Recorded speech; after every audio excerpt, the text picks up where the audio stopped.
Ang mabuting balita ng Panginoon ayon kay San Lucas. Papuri sa iyo, Panginoon. Noong panahong iyon, tumingin si Jesus sa mga alagad at kanyang sinabi, "Mapalad kayong mga dukha, sapagkat ang Diyos ang maghahari sa inyo.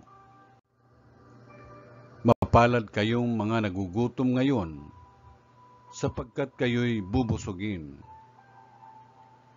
Mapalad kayong mga tumatangis ngayon, sapagkat kayo'y magagalak. Mapalad kayo kung dahil sa anak ng tao, kayo'y kinapupuutan, ipinagtatabuyan at inaalimura ng mga tao, at pati ang inyong pangalan ay kinasusuklaman. Magalak kayo at lumukso sa tuwa kung ito'y mangyari, sapagkat malaki ang inyong gantimpala sa langit.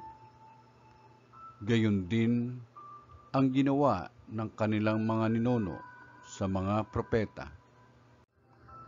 Ngunit sa aba ninyong mayayaman ngayon, sapagkat nagtamasa na kayo ng kaginhawaan. Sa aba ninyong mga busog ngayon, sapagkat kayo'y magugutom. Sa aba ninyong nagsisitawa ngayon, sapagkat kayo'y magdadalamhati at magsisitangis. Sa aba ninyo, kung kayo'y pinupuri ng lahat ng tao, sapagkat gayon din ang ginawa ng kanilang mga ninuno sa mga bulaang propeta.